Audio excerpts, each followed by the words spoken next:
پڑھیاں پچھلے جمعہ تو لے کے اس جمعہ تک کچھ ایسے سوال فون سے مینوں موصول ہوئے علم والے لوگوں کے جنہاں دے بارے اج دے خطبے بیان کرنا ہے۔ اس تو ایک موضوع نہیں، قرآن مجید کے مختلف مقامات ہیں، مگر انہوں کی وضاحت بہت ضروری ہے۔ انہاں چ ایک مقام ہے، میرے دوست ہے، عالم ہے، خود خطیب ہے، انہاں آخیا کہ قرآن مجید سے اس مقام پہ آؤں اللہ تعالیٰ نے کیا کہ یہو جے لوگ جڑے انہاں دی گل نہ رسول منی بعد چایا زنیم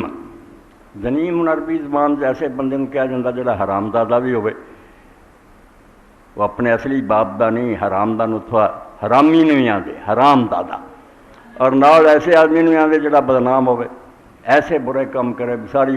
دنیا انگل اٹھاوے پیا برا بندہ جاتا، رسوائے عالم بدنام، دو معنی۔ مگر لوگوں نے قرآن شریف نے بڑا ظلم کیا اور یقین جانے ایسا فائدہ اٹھایا کافروں نے جہاں سارے پلے کچھ نہیں رہا۔ انہوں نے آخیا تُسی ایک پاسے آدھے اللہ کا کلام ہے، اللہ تعالیٰ کا کلام سونا تو سسرا ہوں کہ انہیں حرام دادا آخیا، اور نال یہ بھی پھر لوگوں نے ظالموں نے وہ بندہ بھی کہہ دیتا، تفسیراں پڑھ دیتا بندہ حضرت خالد دا والد ولید بن مغیرہ، تفسیراں کیا بھی وہ حرام دادا جڑا نا حضرت خالد جڑے مسلمانوں کے اس پاس ہرا رہا، انہاں دا جڑا والد سی ولید ابن مغیرہ وہ حرام دادا